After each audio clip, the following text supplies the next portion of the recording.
तेजस्विनावधीतमस्तु मा विद्विषावहै।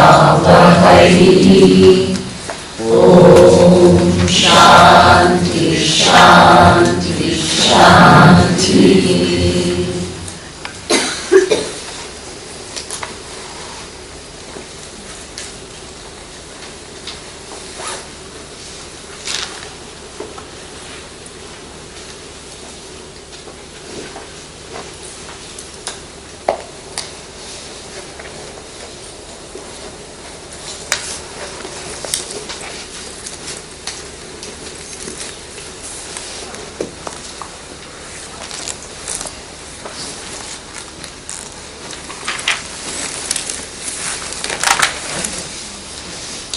So now we saw that the whole chapter, 12th chapter is about bhakti, and bhakti is a relational term. And what does it mean relating to Isvara? That is called bhakti. So generally our definition of bhakti is what, do some bhajans or do some prayers, that is what we call bhakti. So in this chapter, what is Lord Krishna doing? Expanding the meaning of relating. Bringing Ishvara in your life is not restricted to just doing bhajans or prayers or whatever, or pujas. It is actually seeing the presence of Ishvara in everything that you do. Okay? So the one example was given was how when you live, you bring in dharma as a law, not otherwise. Otherwise, dharma just becomes simple ethics. Here when you look at dharma as laws of Ishvara, then what happens is you are bringing Ishvara into your life. And then what happens is that when you live a life of dharma, the loads go away. Loads of I'm not being compensated because it's law, right? That others are getting away. These kind of problems go away. Even problem of superiority goes away.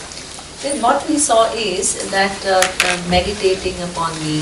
So meditation is not just kind of a no thought process for Vedanta. Neither it is just watching your thought. What it is what there is a whole step that I explained. That means bringing Ishvara in your life means you have to actually heal yourself finally. So that is something, the old resentment, whatever is there, that needs to be cleared. One with reference to oneself, one with reference to others, hurt and whatever resentment, and the other one is the overall orientation vis-a-vis the world. All that has to change. Okay? Now, the next verse. Oh, somebody was supposed to do this, somebody? Doesn't matter. I did it. Okay. I hope nobody prepared.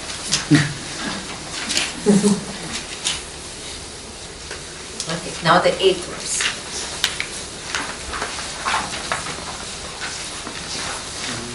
Mayyeva mana adatsva Mayi buddhim niveshaya nivasishyasi mayyeva ata urdhvam na samshayaha. So who wants to read number 8? Yeah, Rudra. In me alone may you place the mind. In me may you place the intellect. Thereafter there is no doubt that you will abide in me alone. Okay. So that means he is giving two functions of the mind. What are the two functions of the mind that he is talking about? He says what? Mana and buddhi. So as we have seen, in the 4 functions of the mind, I will elaborate it now. What does mana stand for? Emotions.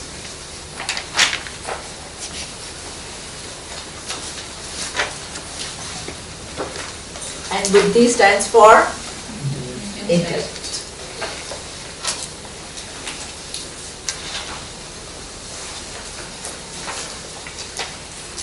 So he says, what? Mana and buddhi commit to me. What does it mean? That means your emotional life has to become in order.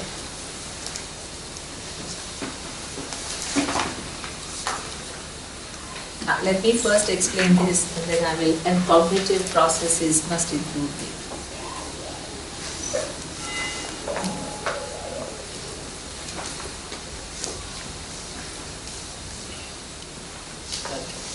let's first go to the emotions. The first thing is what we are talking about. So what are we trying to do to emotions? What does it mean, offer, or what is the word that Lord Krishna is using? Mai eva mana adasva, mai buddhi niveshana. So adasva, what is the translation? Please. So that means emotions. So now, what it means is the mind by definition is what we call emotions. What are we trying to do with your emotions? Are we trying to control them?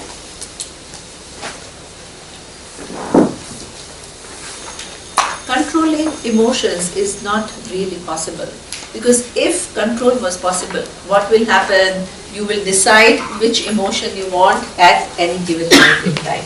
Nobody will choose to be depressed. Nobody will choose to be angry. Nobody will choose, right? So that means controlling means there is an assumption that it's in my hand. But what is the reality?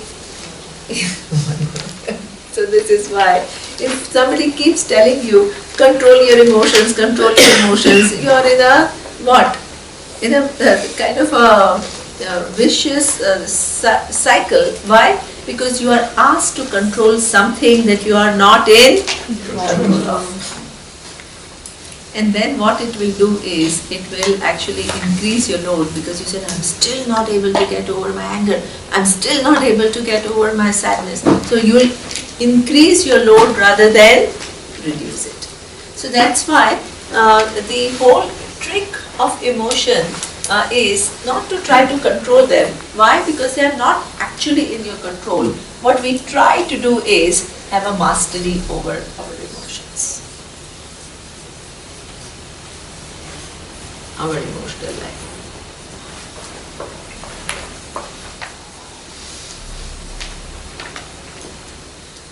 What does mastery mean? Does it mean that I stop all my emotions of sorrow, fear, anger? We need to ask, can we stop? And the second thing, is it even wise to stop? No. No. So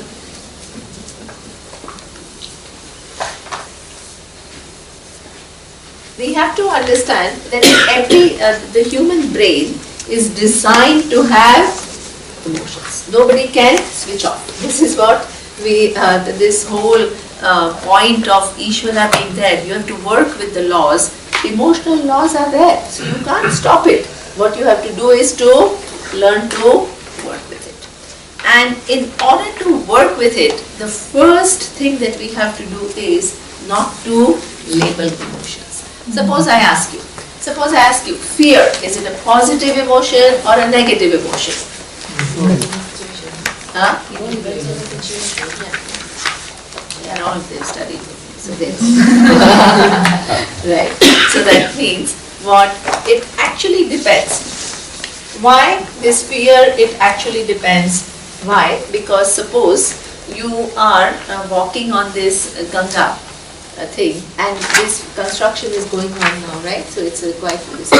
So some guy is actually working on this with the truck, and he's throwing the stone, and suppose you find that you are too close to it. What will your mind do? It will create the emotion of fear. Is it negative emotion? It's helpful. It's really helpful because you will acknowledge the danger, and what you will hopefully take some steps. What will you do? You will either run back, or you'll run forward, or you'll do something. So therefore, please don't think that fear as such is negative. And sometimes, this is why Ruxandra is saying, well, it depends, because in that situation is actually useful. This is a mind's capacity to what? Alert you to danger or whatever. It's a self-protection mechanism, right? But suppose the same fear which is healthy and normal and you don't need to do anything about, but But suppose you have a fear. So somebody told me when they were coming to there was one lady from America, and she says, I really would like to go to Anekati, which is South India where we've studied, but I don't come there.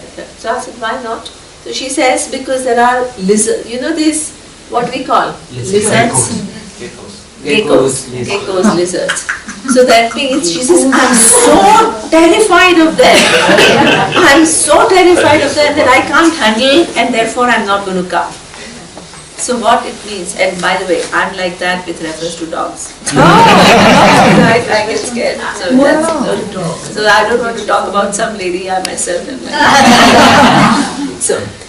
So what happens is, so this fear is a little bit, what? That I make the decision not to come to Anekati because there is this little lizard, and that guides my decision.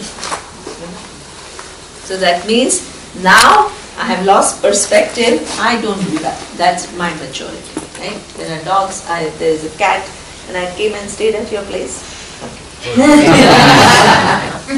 So therefore, this is why I have a relative mastery, not total yet. Okay. But suppose your decision is guided by that, right? So you don't come and study, and you don't come there because this lizard is going to decide whether you come or not, whether you study Vedanta or not. That is something which is what we call, now it has reached a proportion which is actually taking some form of distortion. Do you understand? So actually, when we are talking about mastering our emotions, we are not talking about eliminating emotions. What we are talking about is bringing them back in order, right? So that means the emotions can flow.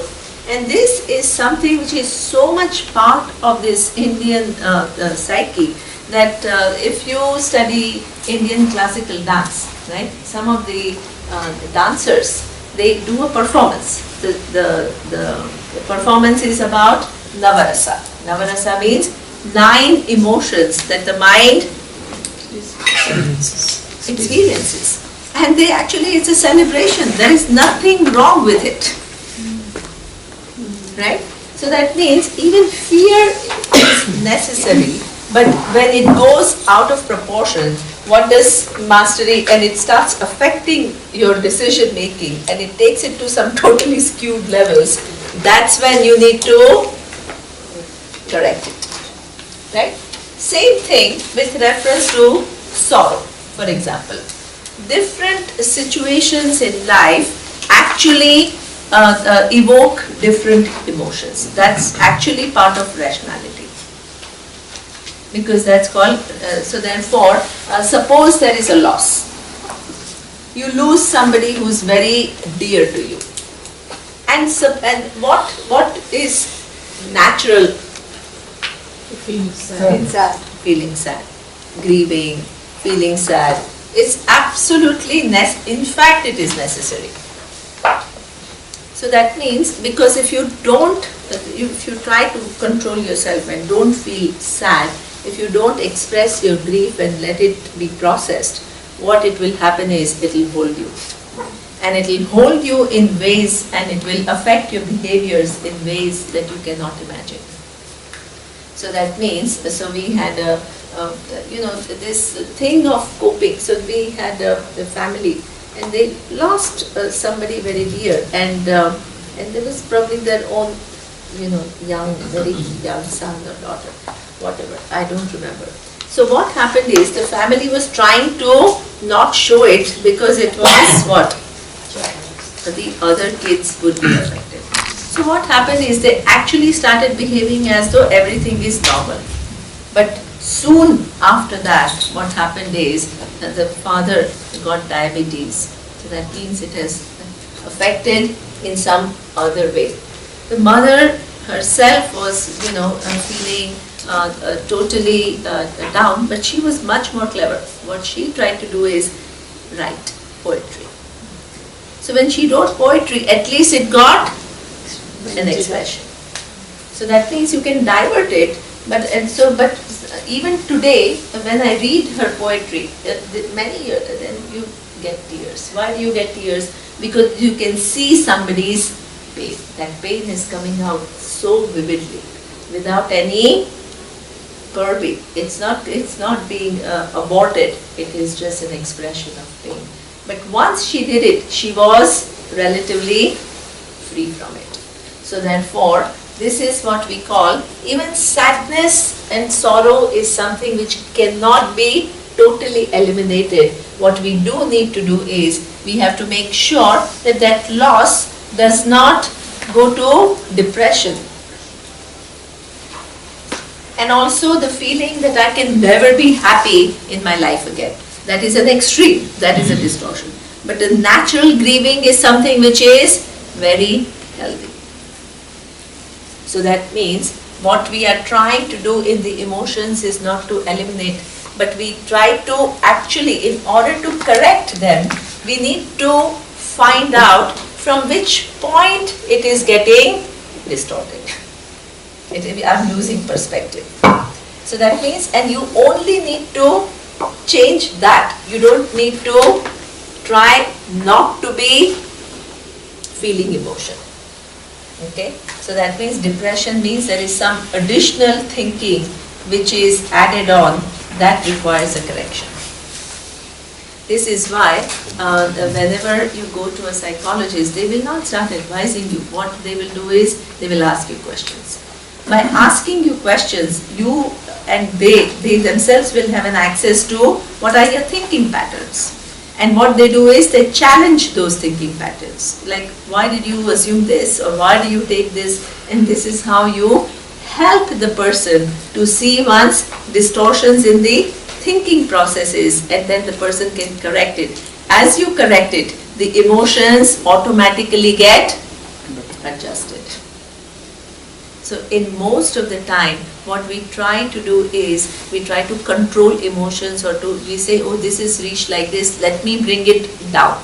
But that bringing down is very, very difficult. In fact, it's almost artificial, and it will not really, until you what we try to do is correct our stories. As we correct our stories, the emotions automatically flow. And flow of emotion doesn't mean it's like this. It is what? Life is like that. Different situations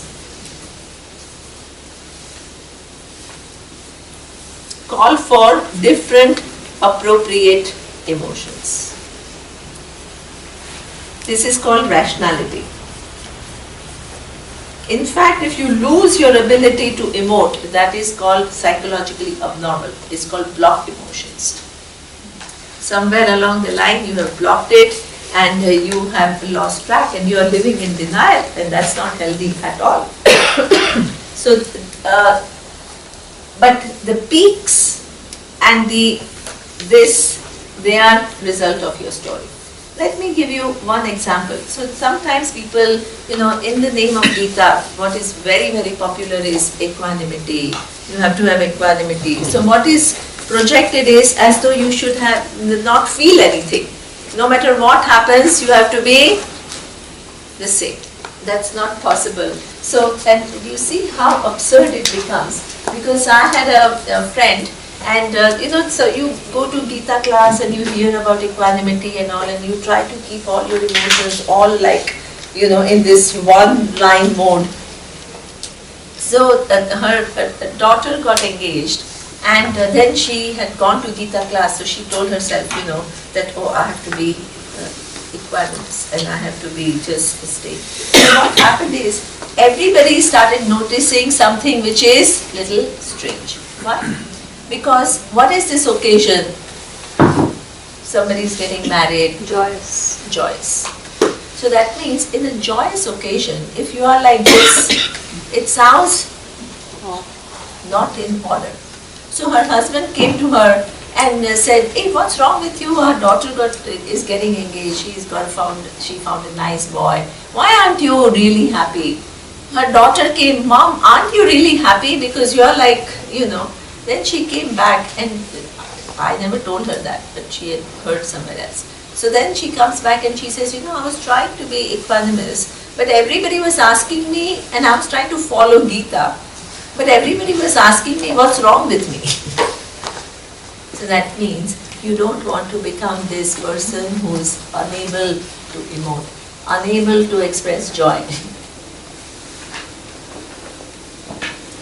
What it means is, right? So that means even happiness is something which is a beautiful thing. Some situations call for happiness and it's wonderful. But what we sometimes do is we heighten our happiness with yet another story. What is yet another story? I got a promotion. Oh, wonderful, great, celebrate. But I'm so happy, my colleague, I pushed him down. And see how I kind of, networked with my boss and, I tried to really. So what happens is, along with this comes a story that see how I was so much cleverer compared to my colleagues. So what happens is, somebody else's loss is your joy. begins to be your Your source of pleasure. pleasure. This is a distorted mind. This is a distorted mind. And this is what Swamiji said. How do you see a healthy mind? Healthy mind means, what is a healthy mind? So he used to give an example of a tennis player. A tennis player, suppose there is a Wimbledon tournament, right? And there is finals. And suppose one person wins, okay? Federer or whatever, Nadal, whoever, right? So he wins. So there's a hard match and then he wins. And then there comes a moment where you have to go and shake the hands of the other person who lost. And he says that when he wins, what is he doing? He's like, yay, great. But when he goes to shake the hand, then what happens? He reassures. He becomes calmer. He begins to see that what the other person has lost, and then what? The emotion changes. Because very easily you could be on the other side. So that means this particular thing that I am happy, but when in fact what is an undistorted mind? When somebody is sad, my happiness is actually what? Reduced, because I am empathetic towards that person. But suppose somebody's unhappiness makes me further happy, that means my peak is artificial. There is a certain distortion in my peak, because my happiness comes from somebody either looking down on people, or suppose I say that my daughter, suppose that same lady, let's go back to the example, that she's enjoying her daughter's engagement and all, it's wonderful. But now suppose 3 of her other friends, their daughters are not yet married, and now she's getting extra happiness as a result of, see, they still haven't found anybody, and see how my daughter found somebody. So that is again what we call distortion. So these artificial peaks that we reach, it may seem like wonderful. At the same time, the time will come very soon that things will not happen your way. So this artificial peak will lead to artificial down. So there is one which is a healthy up and down, that is healthy as it is required for different situations. It is part of rationality. You don't try to keep it all on the straight line.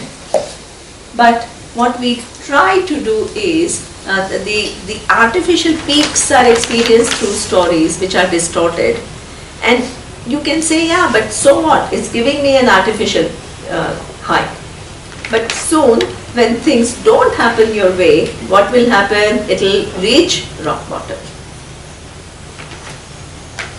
So this is where even the happiness or anything that you have is artificial up is not healthy at all.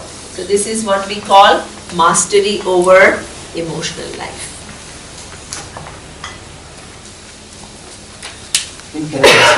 Yes. So when you're talking about fear, Yes. a woman being scared of lizards in the room and that deciding.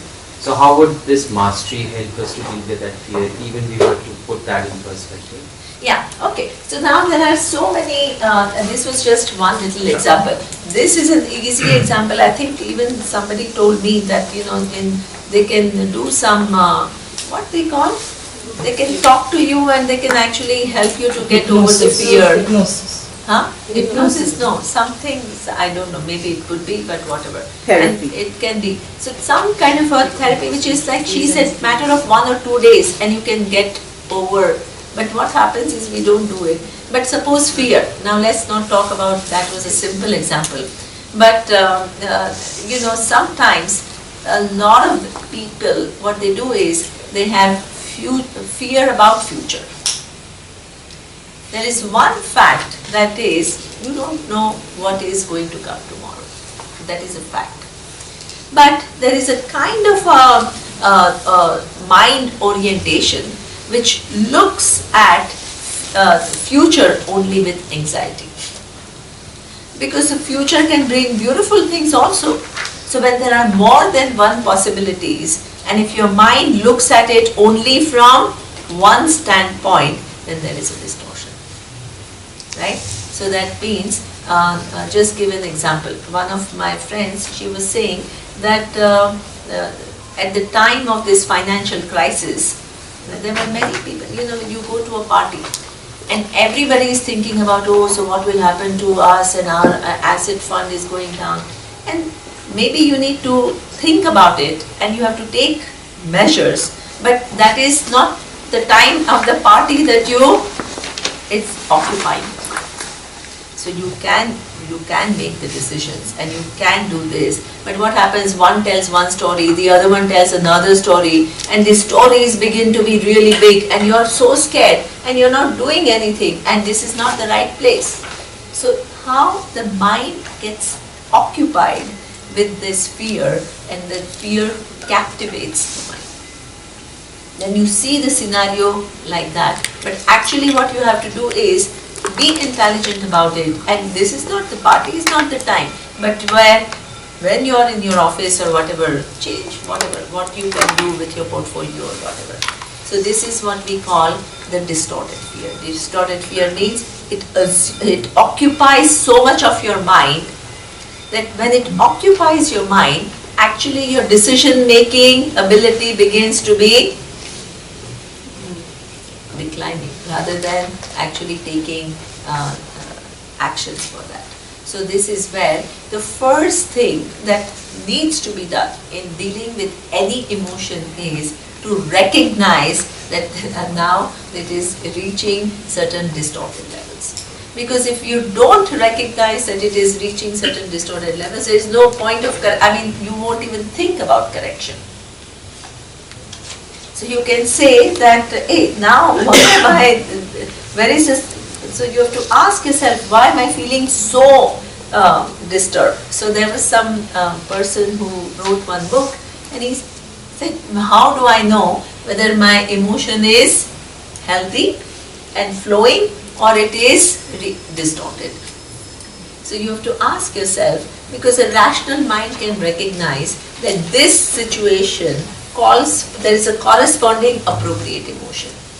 So if it is much higher than, the response is much higher than the normal, then you know that there is some distortion. Simple example, right? So one person said that he comes to my class and he says, my dad, now I begin to recognize that sometimes the food on the table is not exactly as he wants, and he can say that, right? It's not like he doesn't have to say it, but he gets so angry and he flings the thing. So that means he says, I'm not going to eat now, and it's like completely out of proportion. and I'm never going to eat, I'm going to a restaurant and eat. And this whole big thing about a small thing. He really told me that my dad freaks out. So that means, the food I don't like, and can you make something else, or can this be done? Natural, healthy response, just talking about it. But it is, when it is totally out of proportion, what is happening is, there is a lot of build-up. And this given thing is only a trigger.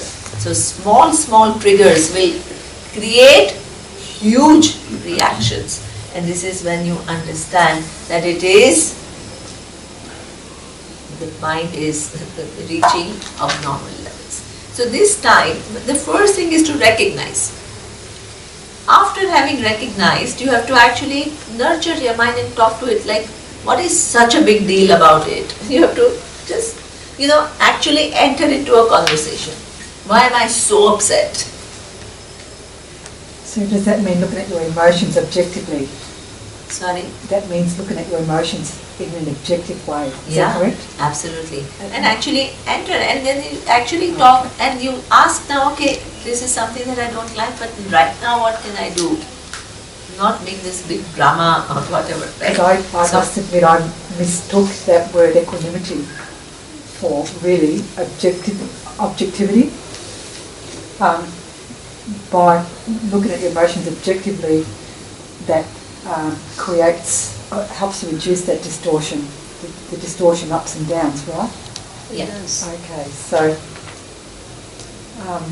so that brings it back to a normal level. Isn't it somehow kind of equanimous? Equanimous, what do you understand by equanimous, right? So by equanimous, if you feel that my emotional life has to be like this, I have to be always the same. Nothing has to affect me. So the people put a lot of pressure and they become pseudo-spiritual, right? They pretend as though nothing affects them, everything is the same, everything is one, we have to love everything. See, even oneness becomes a huge point from which you absolutely deny, it's almost a denial of your emotional life. So you don't want to be that person, right? So equanimous is true, but what it means has to be clear, right? So it means that these kind of emotional flows which are depending upon situations, they will come. You can't avoid it, right? But what we are talking about as mastery is these artificial peaks and artificial downs which come as a result of your own stories which lead to overreactions. Your own stories create a mental picture first. And that mental picture, this event seems like this. And because it seems like this, you are responding according to the impact this event has had on you, not on the external event. And therefore, your response is exaggerated. Right? It's not like you are consciously giving an exaggerated, because this is an external event, and this is why it's very hard, because it's not that there is no external stimuli. If there was no external stimuli, then you can say, yeah, what? But there is an external stimuli, but in your mind it appears like this.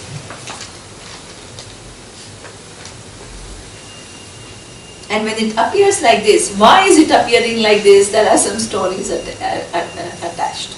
That's why your mind has taken this input and made it like this. And because it is so big, now what is going to be your action? This big, because in your mind it is this big. So, but with reference to this event, what is your reaction? Totally out of place. It doesn't correspond to what is there. So that means that this tendency, now how will you do it? The first thing is to recognize, because we are actually also quite smart. The thing is, we don't engage with the mind. We always try to dodge. We always try to kind of stay away. So you have to just befriend yourself. Talk to yourself. What was a big deal? Really, because he says that some his mom made some food and he didn't like any. And for him it's hard to see, this is traumatic even for a child to see this. So in my class when I was talking about this, that was played. That actually my father is so successful and he's so sharp and he's so good, but for small triggers it leads to huge reactions.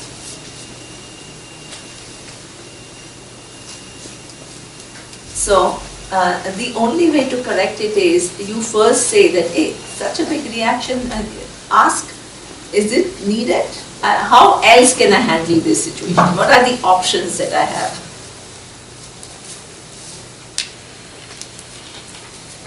And then as you begin to be more and more deliberate, what will happen? These big reactions will go back. And then you will come back to Isvara's order. Isvara's order is what? You are supposed to feel emotions according to changing situations. Is it clear? Yeah. Yeah. One way to bring it to this, you remember Paramarthika, Vyavaharika and Pratibhasika. If you connect it, how do you think we could connect these different orders of reality? Do you remember? To this. How would you connect? Pratibhasika is a subjective story, and I don't see the little event. I make a huge story out of this. This is a subjectivity. The next step is what you might say, speak friendly to you, look how objective is it, and so on, and then bring it in the order is Paramarthika. With Vyavaharika. No, this is the second step, Vyavaharika. And then bring it in the order of Isvara, the emotions. See Isvara as the order of the emotions. Yeah, that Paramarthika only refers to the final reality, which is an absolute reality. So bring it back in to understanding that everything is Isvara, It's not yet okay. Paramarthika. Yeah. It is still Vyavaharika. Yeah. Right? Because emotions are also, so there is another thing. Surya, you want to say something? No, go ahead. No. No, what I say is that the whole idea here, when we say, place this emotion in me, okay? You say, what is this thing? Me here, one way to look at this verse, and this is what Neema is explaining, can we come back to the Vyavaharika level? Can we come back to what is? Okay, here, at this level, we're not speaking of ultimate reality, where there is no emotion, right? Awareness doesn't laugh and jump and have joy and so on. Okay, it's totally without this. At Vyavaharika level, are you in touch with what is happening? And are you letting the order of Isvara, which is flowing in the form of necessary emotion, flowing at certain, let's say, intensity and so on, play out? This is Vyavaharika. Are you living in Vyavaharika or living, which is Isvara, it is what it is? Are you living in your own individual like world, which has nothing to do with Vyavaharika? So you are totally in Pratibhasika.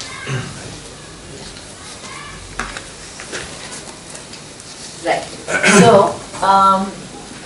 So place in me means it is, so that means there is a natural flow and that happens, but the artificial peaks and downs are avoided by correcting one's thinking. Okay. Now, let's look at the second one, my buddhi niveshana. So not only place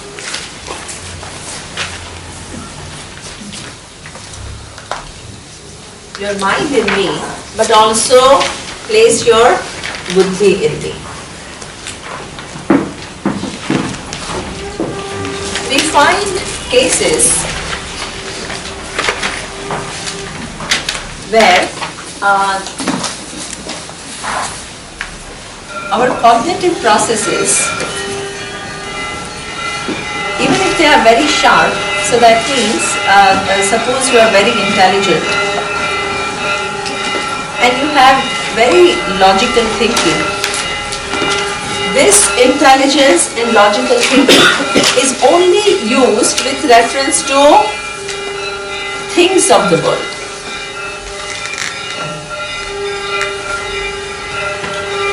So you can become very good at one given subject, economics, physics, math,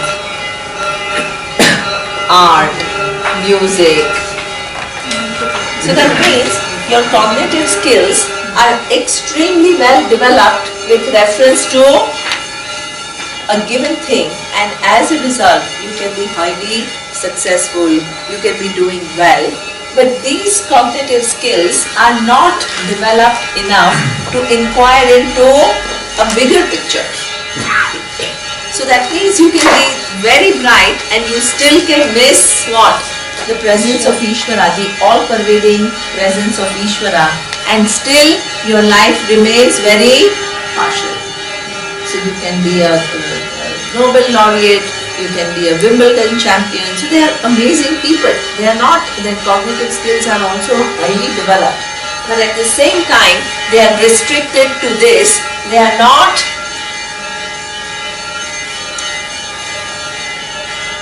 used for who am I?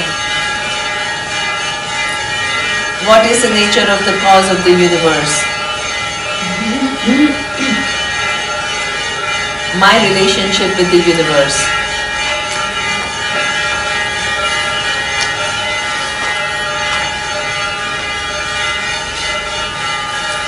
Then what happens is, if you don't have the bigger picture of life, life remains partial.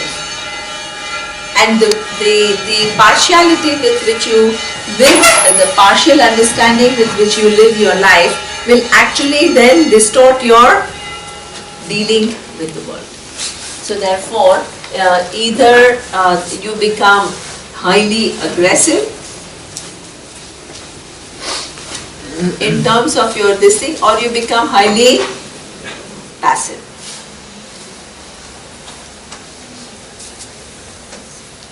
If you don't invest in the whole picture of things, then there is a so-called there are people who want to control everything. People who put a lot of pressure. A lot of perfectionists behave like this. They are high achievers.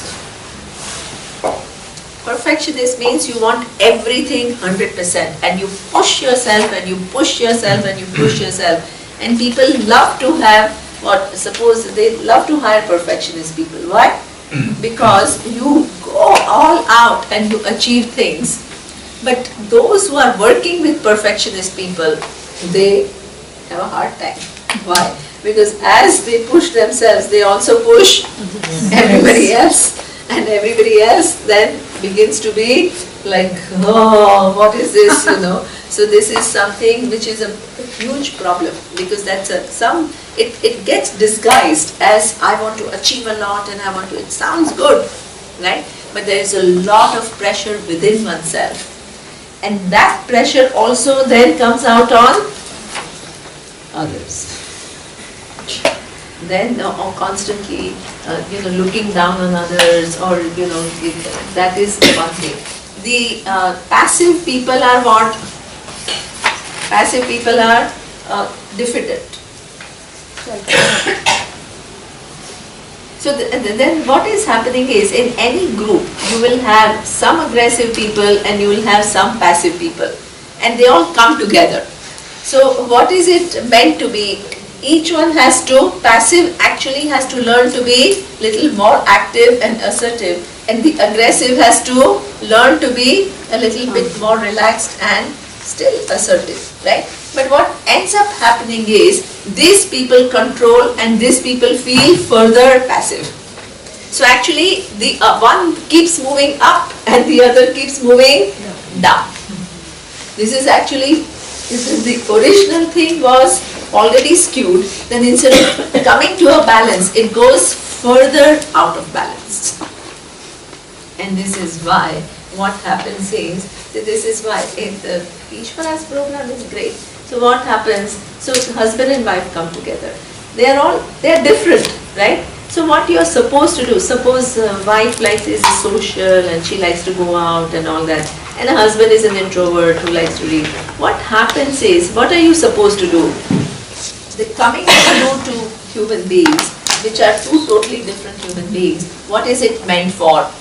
Each one has to actually learn from the other and refine a little bit and then move in the other direction. So if I'm extrovert, then what is life teaching me? Then a whole day I can't be just extrovert, I have to spend some time with myself. But if I'm totally introvert, the other person is learning from the other person that, hey, I have to go out and I have to learn to be easy with people and I have to have little. But what ends up happening over a period of time is the wife complains that my husband is totally introvert, he doesn't like to go out and this and that. And the husband complains that my life is all the time out and doing this and I'm so this thing. So what happens is each one is complaining about the other and the distance begins to be more and more and more. But this is gender agnostic. It could be other way around. Other ways. I mean, are you talking about yourself?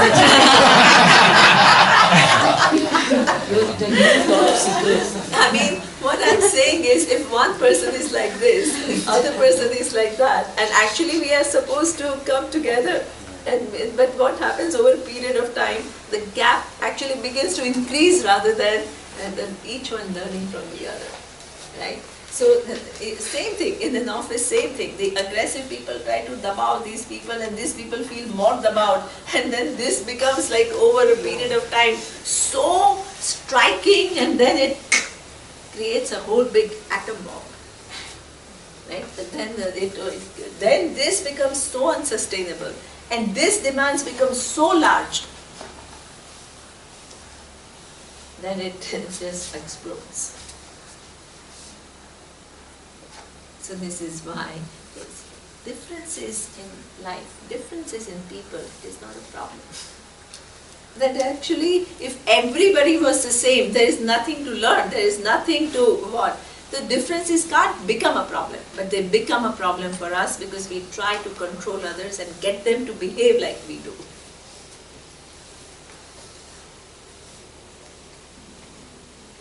And then that other person is in turn trying to change you. So then what happens is a disaster. So this is what we say, that you can be, your cognitive skills, if they are used for things of the world, but if they are not sufficiently used to increase your understanding of things, these are some of the problems that we all get into. So in one of my friends, she was applying to Wharton School, and there was one question. The question was that what do you think is the biggest problem in the world today? So generally people write war or whatever, discrimination, climate change, common, right? What she wrote is that communication. Communication is, and she got into Wharton. So the communication is the greatest problem. All the conflicts actually arise because we are not able to communicate and also understand each other's standpoint and make adjustments. We stick to ours, they stick to theirs, and then there is a whole big friction. There is a lack of understanding. So this is what we call buddhi, to bring this whole bigger picture, which is Isvara in your life. The more you see the big picture, your whole purpose is what? Life has become a place where you have come for learning and not for imposing and judging life and giving it names. You have not come here for that. Because anyway you will disappear in few years and the life will continue for millennia. So therefore, this is what we call Mai Buddhi Niveshaya. Nivastishyasi Maiyeva Atha Udvarna Samshaya.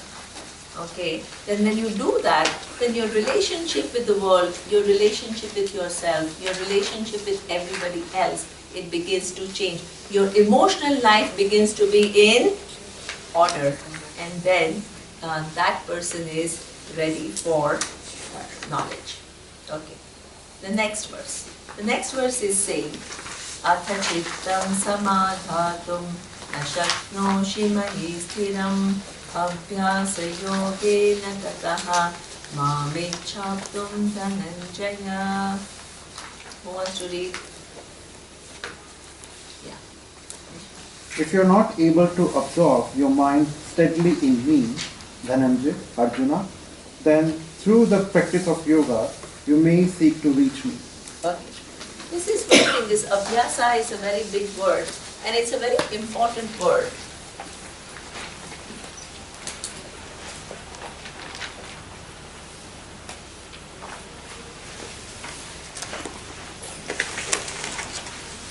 Your emotional life has to come in order. Your cognitive processes have to bring into something more than just subject matters, and you have to understand life bigger. Then you have this, yesterday we saw dharma. Your sense of dharma has to improve. Your ability to interpret accurately, it has to become bigger and not getting carried away with narrow details. Now, how long does it take this? Does it take for you to make these shifts? 1 day, 2 days, 5 days? No definite period. Excellent. No definite period. There is no definite period. So this is what he calls abhyasa yoga. That means we have to keep doing it. So you can't say, I have done it for 2 years, I have done it for 3 years, now I want all these areas of my life to change. It is something which is a continuous process. It's not something that you do for 1 day or 2 days. So that means he says abhyasa. Abhyasa is what? Repetition.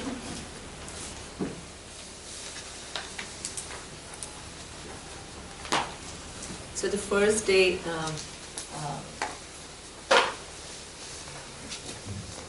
this is a lifelong process, and one has to be totally careful about it, because suppose you tell at one point that now I have learned all the lessons and now I know it all and my emotional life is perfect, my cognitive life is perfect, and I am, what is the third thing? Yeah, I have a great sense of dharma. What will happen is, when situations come, and then you have to respond to it, there will be a certain kind of arrogance. This itself is a form of an arrogance. I'm really good at everything. So that means, if you are good at everything, that means what? That your thing of questioning yourself, did I do the right thing or not, that faculty in you will get subsided and you will again go on. That the sense of superiority when it comes in any field, including in spirituality, that is the point from where you will keep on twisting facts to always prove you right and somebody else is wrong. And you don't want to be that person. Right? This curious mind that I could be wrong, I may have things to change, and that is not, is going to end at any given point in time. This is why sometimes what happens is that, suppose you take one person, right? So now you ask that person a question. Now, if the person doesn't know the answer, but suppose you yourself believe that I know all the answers, what will happen? You will be threatened by that question. And then you will say, this is not a good question. So what is happening is, you are twisting it. Instead of your mind telling you, I don't understand it, what have you created? What is the inner picture that you created? You are dismissive. So that means at any given point in time, at any stage of your life, if you don't recognize that in each of these directions, dharma, your cognitive processes and widening them, and in your emotional life, you require constantly to be alert and vigilant. There is no point in time that you can say, I have reached it all and I have it all, and then others are all only lacking. This itself is a highly distorted view. So this abhyasa, the mind is such. So Surya always used to show me that I will try to do, then Surya maybe will improve, right? So there is a part of the brain, why abhyasa is required. Now all this science, I'm a little afraid in front of Surya. So there is one part of the brain which is, no, but you can improve. Yeah. No If required. So there is one part of the brain which is what we call amygdala, which is your instinctive brain. And the other part of the brain, and I don't know if my diagrams are right, but doesn't matter, prefrontal cortex.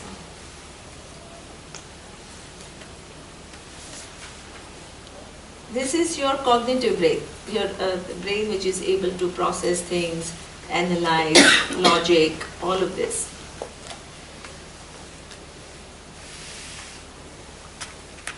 And both work together. So, and then they create, depending upon, one thing is, see, any external stimuli comes, the first instinctive brain will, what will it do? It will create some kind of an impression.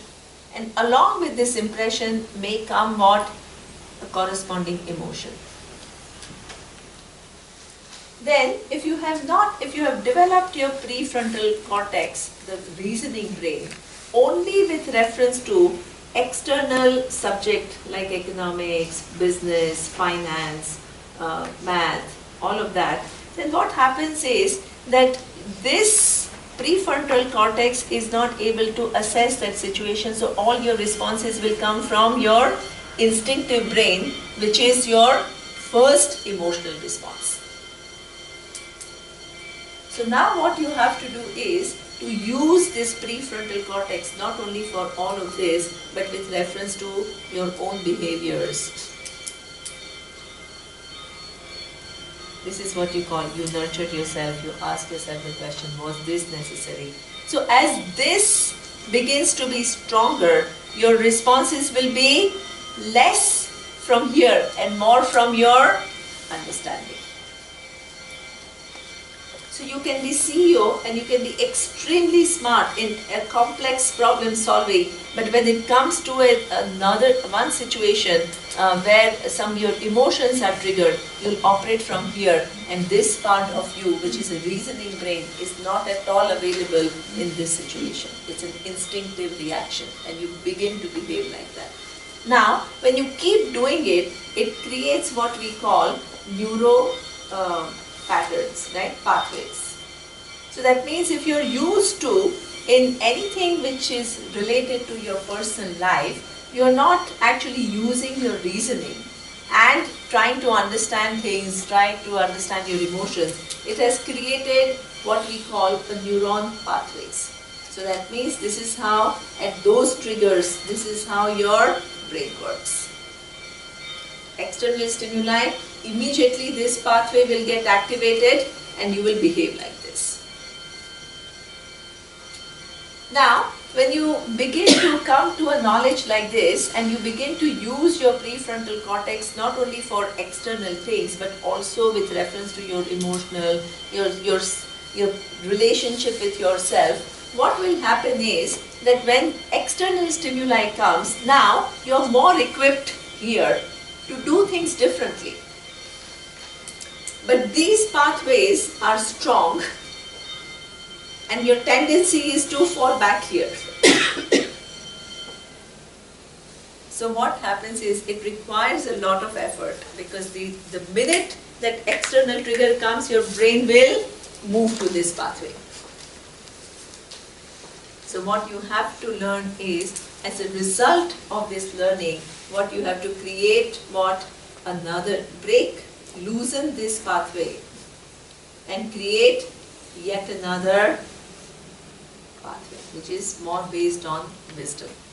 This breaking this pathway and creating new. So Surya showed me one video which was super, because it called this pattern super highway of habit.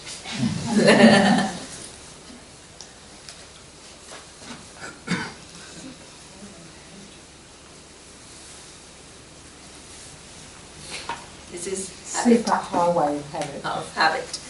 So that means a situation occurs, my mind processes it this way, mostly from instinct, and this is my response. From this super highway of habit, we have to create in that thing, new country road. Take me home. Take me. The country road will take you home. Take you home to Atma. So that means you have to, every time, this will be the tendency. Then you have to be kind to yourself. In this process of changing from here to the new country road, what happens is you can't be hard on yourself. You can't keep telling yourself and again be self-critical, I've gone to Vedanta for 5 years and I still am stuck with the same patterns. Yeah, that's how it is. Right? But you still have to try. That is how, so don't beat yourself up for it. You have to have a nurturing relation with yourself. Because you understand this is how the brain is, this is how it is going to behave. And to break free from this and create new roads, it is going to take time. So in that process, be kind to yourself. This is why I think you were talking about self-compassion. Yes, you were talking about self-compassion. So when you do things, when you are transforming yourself, you have to be compassionate with yourself. Because this is Isvara's order. Isvara's order that things cannot be achieved overnight and you can't hurry up. And if you are not able to hurry up, don't kind of put down yourself. So you have to say, this is how it is, this is how Isvara's order is, and this is why somebody was saying, Surya was saying, even emotions which are out of place, they are also within the order of Isvara. Why they are within the order of Isvara? Years and years and years of thinking like that has created this neuron pathways. This is order of Isvara. If you want to free yourself from these pathways, this super highway, and you want to create new pathways, that is within the order of Isvara also. So if you are stuck here and you can't decide, I want to move from here to here tomorrow, not possible. So that is, you have to right now, let whatever my emotion be, that is, even if it is out of order, it is within Ishvara's order. But I have the capacity to bring it back in order. I have been given the potential to bring it back in order. That is also within Ishvara's order. And I make the appropriate effort. I make the necessary effort. I take the initiatives. I take responsibility for my life. That is also within Ishvara's order. Sometimes when I am doing it, I find that I am helpless. I keep coming back to the same patterns. That I ask for help from Ishvara through prayer is also a potential given by Ishvara's order. All the way. All the way. You can't skip steps. So this is how you have to relax and at the same time be alert, and you have to begin to work with Ishvara's order. Yes? I only want to say scientists are telling that 50% of the way to the solution is to see that you are out of order. Yeah.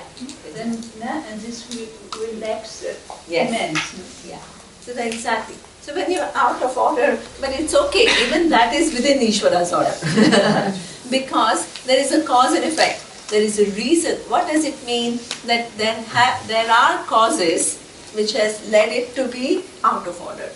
Now what you need to do is add other causes to bring it back in order. But I think this is meant to be aware that you are out of order. The most Yes. people are running around and Yeah, that's I'm true. okay. No? Absolutely. Yeah. No, but here we are talking about abhyasa means what we are talking about is any change that you want to make will take time. And if you are not willing to persist, then what will happen? Or if you get impatient with yourself, then what will happen is it is again counterproductive. So what you have to understand, what Krishna is saying is, even after having recognized it, it still will take time. Right? The first step, of course, is what you are saying, that you have to recognize it. Without recognizing, there is no question of working on it. But suppose you recognize it, and suppose you are trying to change it. It's not an overnight process. It takes time. And in that time, why does it take time? Because it is Ishvara's order. It requires repetition. It requires repetition because the super highway of habit has become too strong. Is it correct to call the superhighway of habit samsara? Samsara, see, don't get use it. In other words, samsara means I have to give 5-day class. What is samsara? Samsara see, this technical, one thing that I really want to re-emphasize, and this, please don't take anything that I say personally because I'm thinking about your well-being. I don't care. I'm not even going to meet you after these 5-6 days, and you can do what you want. I'm not, right? But one thing is extremely important. My teacher, when he spoke to us, he used normal language. He never used Atma. He never used Brahman. He never used Maya. He never used Upadhi. He never used all these whatever words, right? Jiva.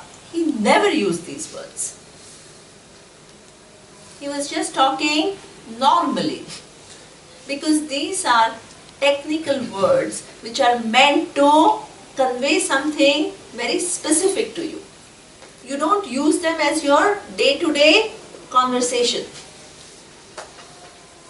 Your day-to-day did he ever use the word upadhi outside the classroom? Never. Did he ever use the word Maya? Everything Maya had. He never used these kind of words. He was talking so normally, using simple words. Because the mithya, Jagat mithya hai, did he ever use these words? These are classroom words. These are classroom words which are made, which are used to make you understand something about life. You don't use them loosely like, common parlance. You don't use these words. First of all, nobody else understands it.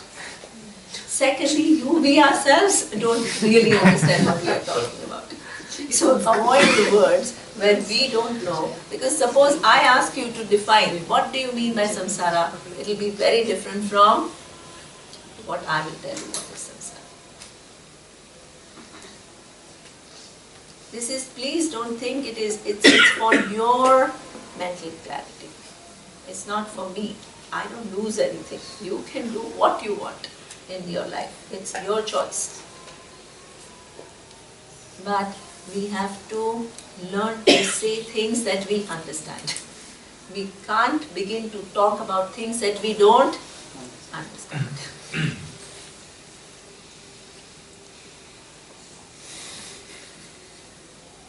So that means that and even if we understand things, there is a right time and right place to say it. Even if you understand those meanings.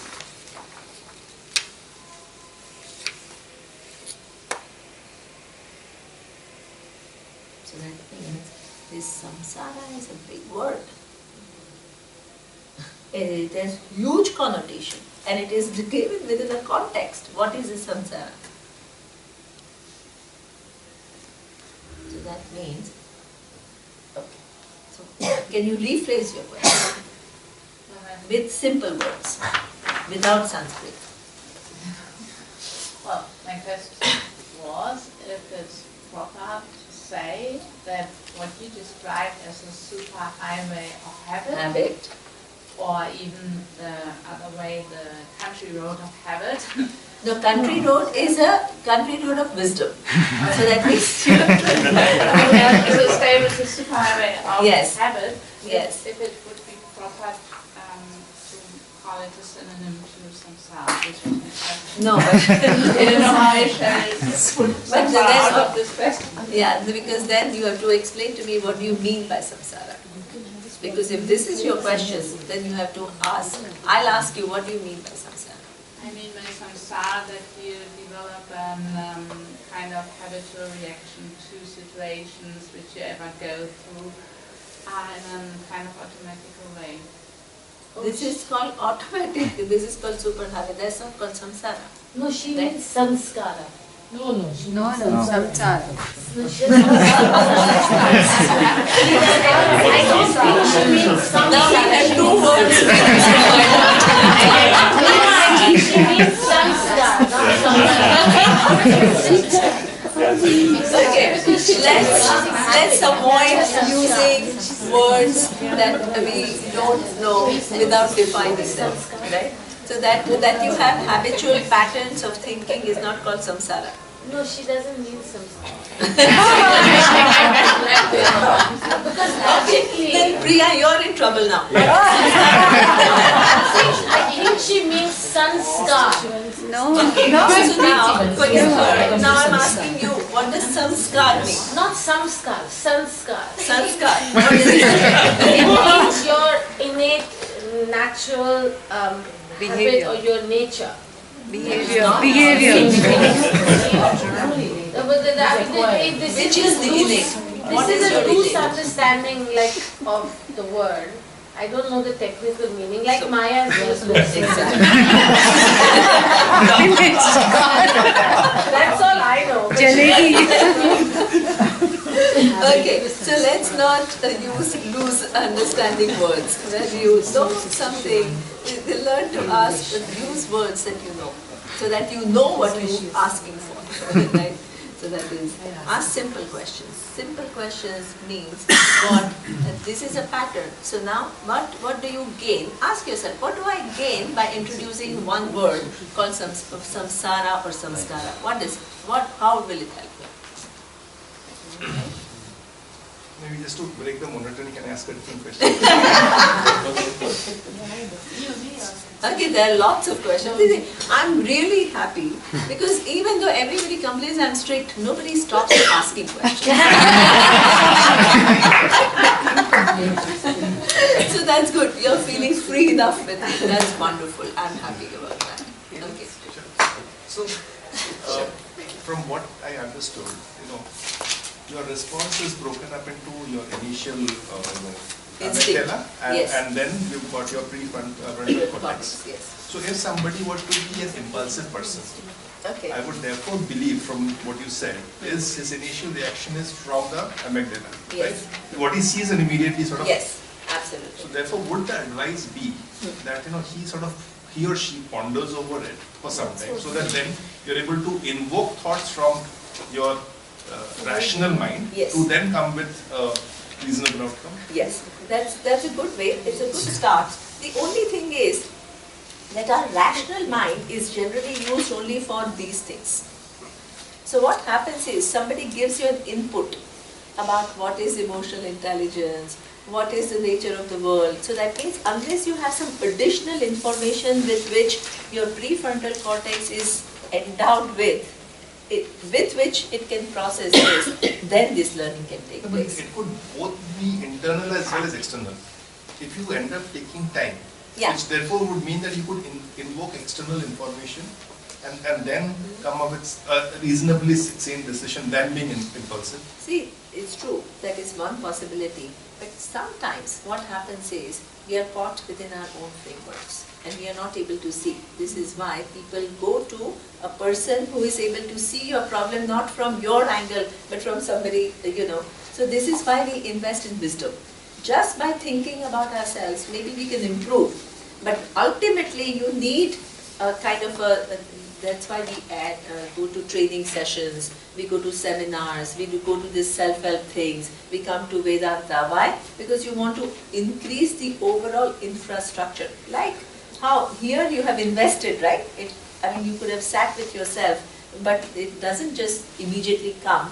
This knowledge is like that also. That just by sitting with yourself may help if you are reasonably intelligent, but we are all caught in our own wrong understanding and frameworks. So you need some external wisdom to kind of empower this prefrontal cortex in these matters. And having done that, then you still have to change the process. I'll give you one example. Suppose here you are angry. What I mean by that, right? Here this impulsive. Now you have understood that I want to control my emotion, which is anger. So you are taking time, but what you are trying to do is control it or suppress it. So that itself is counterproductive. So that means some external input has to come and say, actually what you want to do is not to suppress it or trying to kind of deny it. What you want to do it is to process it. And what is the method of processing? So you have to re-look at the story. So now that you have input, next time the anger comes, yes, you take that space, but you also have the input to kind of see now what you want to do with it. Is it clear? So next time you ride the new country road of wisdom, is that what happens?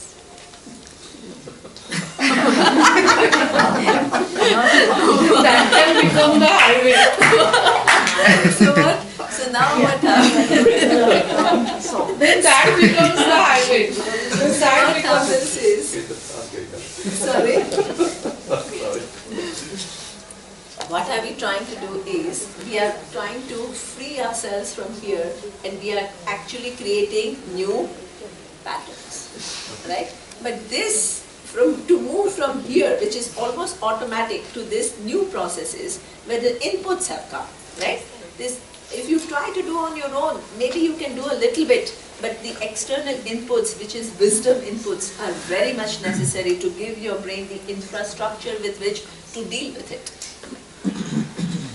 Right? So that means, with that, what you will do is slowly create this country road of wisdom. Now, over a period of time, what you want is this to go and this to become superhighway of habit. Superhighway of habit, which is based on wisdom, spontaneity. This is what we call your process of growth. Means the wisdom is well assimilated. Initially it is deliberate. You have to pull yourself out of your past patterns and you have to deliberately bring to mind what you have learnt in Vedanta class, in general, through your life and experiences, and you have to do things differently than what you're supposed to do over a period of time. As you have reinforced it again and again and again, repetition, over a period of time, this new wisdom will become spontaneous. Spontaneous means you will become a person who is genuinely wise. Yeah, there are many people. She has been raising, she is the first one. My question is also relating to his one, but in another way. You were talking about compassion. Yes. In this matter, but I was thinking now, wouldn't it speed up the construction of the country road if I expose myself to all my fears, to my anxiety, to my kind of emotions which I did not work out? For example, you could expose yourself to dogs more, or a monk could say, okay, I don't go out much, let's go out. Or someone has a special fear, so expose myself to that. Would that be a way to improve? Okay, so that means, I don't know exactly if I understand what you mean, but I will tell you what my teacher says. So that means, so what my teacher was saying, this is a good question. So suppose you have fear, right? So most of the time, what we do is, we ourselves are afraid of our fear. So, oh my God, what if I have fear? What if I have fear? So then what he used to tell is that now the fear will hold you. So then the only way to overcome fear, that he said, is like to welcome fear. When you welcome fear, what happens is you lose the fear of having fear. When you lose the fear of having fear, when fear comes, your mind doesn't create a drama. You say, yeah, the fear has come, now what can I do? So that means a lot of times we, this way, sorrow, we create a Frankenstein out of the sorrow. So that means sorrow comes and I'm afraid. Oh my God, it will still come. Now what if it becomes depression? So that means this is again further drama to the sorrow. But suppose you can say, hey, sorrow is part of Isvara's order. Let it come. I welcome sorrow. Because when it comes, it will give me an opportunity to see if there are some corrections required or not. And if they are required, I'll do it. If they are not, then it's okay. It will flow. Then you lose the fear of sorrow. Every emotion you have to learn to welcome. Welcome emotions because they are part of Ishvara's order. Anyway, you can't avoid them. So you might as well welcome them. So you welcome them and then you decide what I want to do with it. That will give you so much emotional freedom when you try not to fight it. You welcome it, at the same time see if there are some distorted patterns and then change it. And that change will take time. Lord Krishna is saying that abhyasa, repetition is required. And you have to keep doing, and so what? It's wonderful. Every time you remove even a bit of distortion from your head, that much lighter you are. Who doesn't want to be lighter? So it doesn't mean that I actively bring myself into extreme situations. No. It more means accepting what is coming. And then what is coming. Yeah. You don't like, you are afraid of lions, so let me go and face the lion. You don't do that. So that is, and there is somebody else, Ekatya. If we go back to verse 7, so Lord Krishna said that deal with mana, with manas as emotions, and then buddhi as cognitive abilities. And here is a chittam. So chittam is a memory. Ata chittam samadhatu. Here chittam refers to mind, right? So mind as a whole. Both your cognitive processes and your emotions, if they are not coming in order, don't panic. It will take abhyasa. Abhyasa means repetition. Yeah? Yes.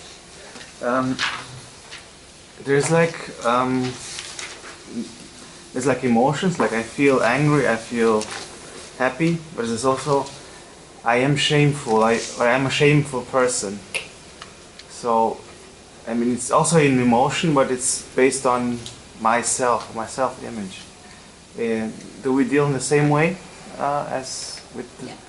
Yeah. So that means what Stefan is asking about is, the emotions are sometimes what we call the situations, external situations trigger emotions, right?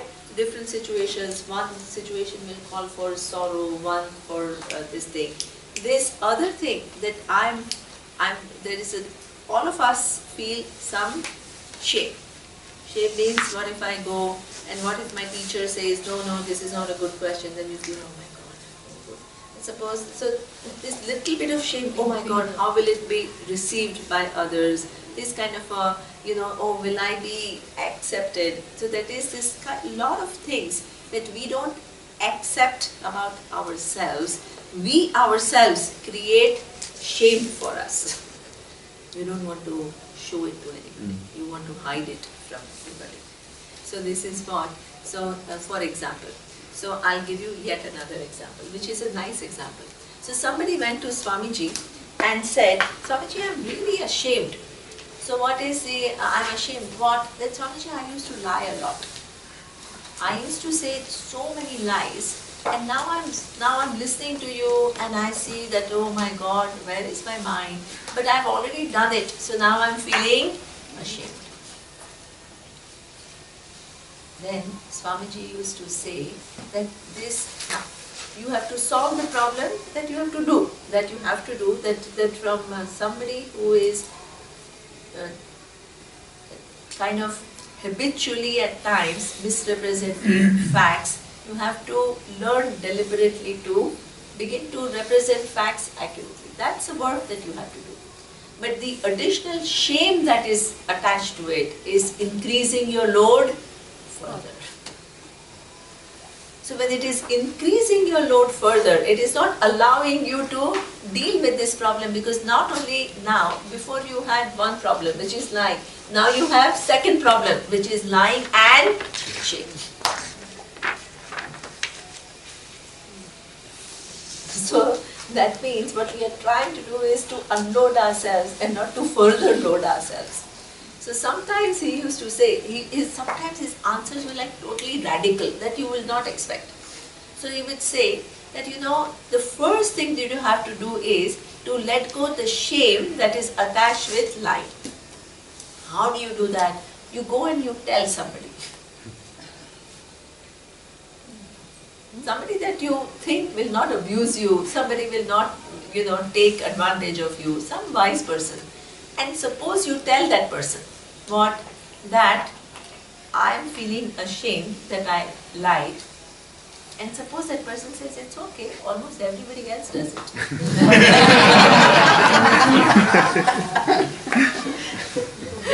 Then what happens? That whole shame that is there, that gets diffused.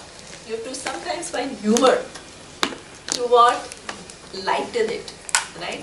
Everybody has something or the other they want to deal with, but if it becomes heavy for you and it is becoming subject of shame, that is further subjectivity that we have. So you have to learn to change and transform your way of being without heaviness, without shame, without beating yourself up. I'm no good. I'll never be able to do it. I can't do it.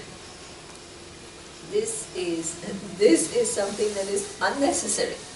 So you have to go and tell somebody. And when somebody says, yeah, it's okay, it's not a big deal. So what happens is, the first thing that happens is the shame. There is a certain comfort that you have to find within yourself. That inner comfort will make you laugh at yourself. You can say, I don't know, I get afraid of dogs. I don't become any less. When I say that, it's not like I have to protect this image. Oh, I am this perfect person who doesn't get moved by anything. It's all rubbish. When you are able to talk about your vulnerabilities and laugh about it, you are free from it. And everybody else is also vulnerable, and they'll all understand and they'll support you. So that means all the shame that is attached, all this hiding and all this, all this will go away, and you'll become a simple human being who has simple issues and is dealing with it with certain integrity and certain clarity. You have to make your life like that. If you don't meet that person, if you get a different reaction, then it might compound it more and make you feel more shameful. Sorry? So you're saying that if you go and tell someone, some people sure. may accept, Sure, but some sure. people may not. Yeah, this is why I said depends upon. And then the situation will become even more intense for the... Sure. So that means you have to see a mature person, right? Generally you don't go hopefully. You're right, absolutely. That's why you have to choose the person that you go to. So that's why in Taittiriya Upanishad it is said, suppose there are times that you have doubt and you need to seek help, right? We need help, not only from Isvara, from people around us. Then who do you go to? Right? So this is why you go to, who do you go to? You go to a wise person who has a proper perspective. Otherwise they'll compound your problems. Absolutely. So this compounding a problem is something which is so, what Vimal is saying is so true. So that means sometimes, so we were in Bangkok, and this grief, let me come back to grief, and how this unwise person can compound the grief. Yeah. So we were in Bangkok and we got a call from one of our students that the neighbor, we didn't know the neighbors, But the neighbor is like a family, 2 kids, father and mother. Father went to Europe and he had a cardiac arrest and he passed away. So now the 2 kids, 17, 18, they are devastated and they are crying and they are crying. And then they call this priest, this. And the priest says that the departed soul will be very unhappy if they see you crying. So stop crying. Now, the 2 kids are first of all so sad, and instead of somehow helping them to process that, right, you kind of again say not only that you should not do this, but if you do this, then what? Guilt that your departed soul will be disturbed. So imagine, now you have 3 problems. You had initially 1 problem, which was grief. Now you have anger towards this person who is saying it, and you have the feeling of not being understood. So this advice is compounding problems rather than reducing problems. So this is why the neighbor called us, and we went and we talked to them. And further, initially they were reluctant. They said, oh my God, Vedanta teachers will come and give yet another lecture. What lecture? Oh, Atma is Amar hai.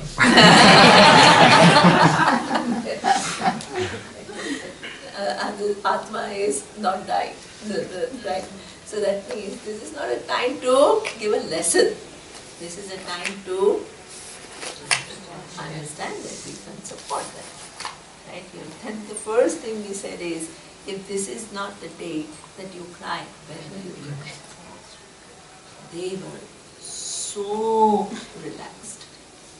And they just held our hands and, then it was like all the things were coming. And we were just there. I'm not just there to give them a lecture. I'm there to support them and understand where they're coming from. And slowly, but first it has to come out. Right? So this is how faith, who you talk to is very important also. Absolutely. So Neema, are you going to give us a helpline number? Helpline number, all these people here. I think I would call you. She are also a counselor. Vaishali. Yeah, but I would call you. Then we will call you.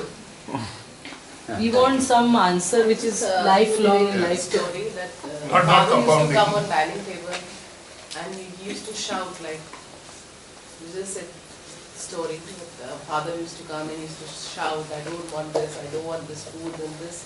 So if someone has this anger management and he doesn't understand how to handle that person in that situation. Yeah, so see the counselors. Okay.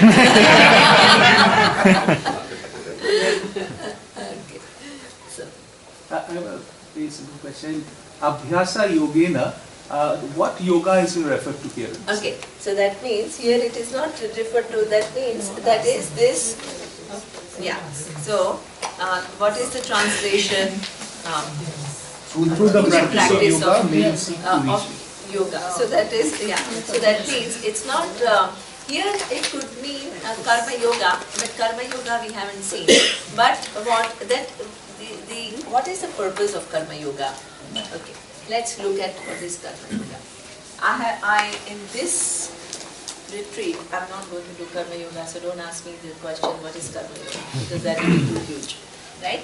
The only thing that I can say is, what is the purpose of karma yoga?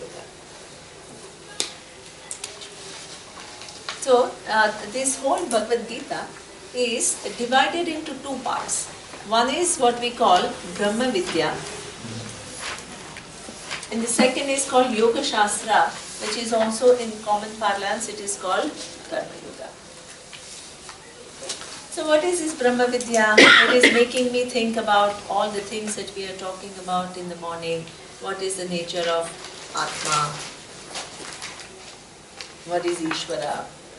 What is Jagat? The universe, all of that. The material cause, the efficient cause, the relationship between Isvara and Atma and Jiva. All of this is belonging to Brahma Vidya part, because it is giving you the knowledge which otherwise is not available to you, and that is what we call Brahma Vidya. What is karma? As I said, but for us to understand this knowledge, you need a mind which is clear, and you need a mind which is free from all these afflictions that we are talking about. So anything that you do to free your mind from these afflictions so that it becomes clear, so that it understands this, is called yoga. Okay. So what it means is, now, as I gave the example, 3 vessels and the sun. So it's the sun that has to be understood, but if the vessel is unclear, the sun is inaccessible. So the mind, if it is all afflicted with all of these things, which are all patterns and behaviors and distortions, which come out in all these different ways, then what happens is this, it interferes with this process of understanding. So therefore, anything that you do in order to clear this is called yoga.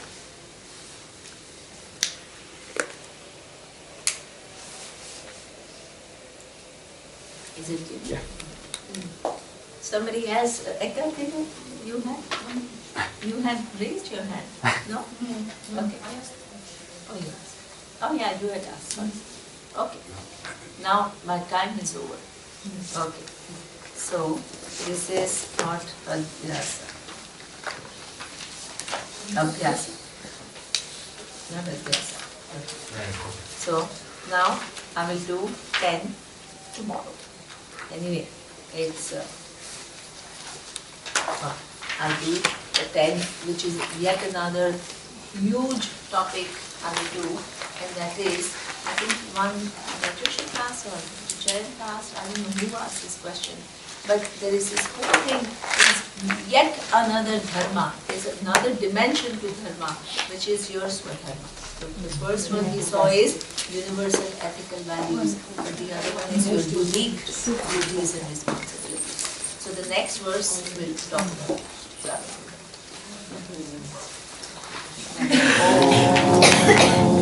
Purnamadaഃ Purnamidam Purnāt Purnamudachyate Purnasya Purnamadaya Purnamevavashishyate